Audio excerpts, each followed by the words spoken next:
Have you seen that Heidi Montag's album Superficial is #1 on iTunes and is #1 in the US and in several other countries, and her song Superficial is #1 as well. If you've been on TikTok in the past several days, you probably know that Heidi and Spencer have lost their home due to the fire, unfortunately, and Spencer has been on here nonstop trying to do anything and everything he can to help save his family and rebuild his home. This is definitely a TikTok effort to make this album #1. If you do not know about Superficial, Heidi put this album out 15 years ago on January 10th. So just a couple days ago, it was actually the 15-year anniversary. And Heidi and Spencer put almost $2 million into this.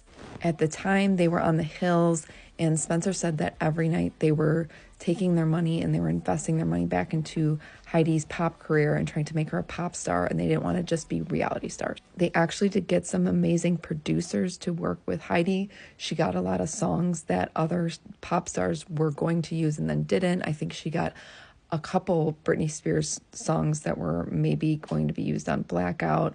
When the album actually came out, it was slammed by critics, and it only sold about 1,000 copies in the first week.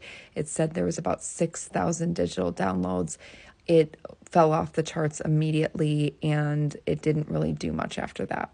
If you go check out Spencer's page, in his recent videos, when he found out that Heidi's album was finally #1, he talks about how so many times over the years they have regretted spending so much money on this album. I can understand how you would feel that way.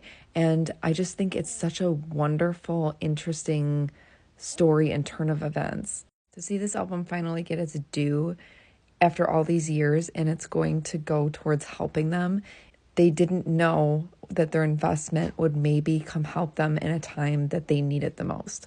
I found this article in Entertainment Weekly with Heidi when her album came out.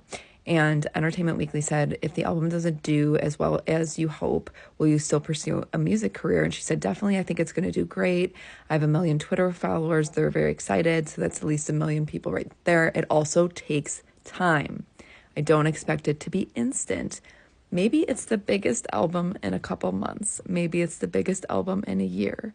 That really gets me, because she's saying maybe in a year, maybe later, maybe in 15 years, when you experience a huge tragedy and you lose your house, maybe that's when this album will be #1. It's kind of incredible, you guys.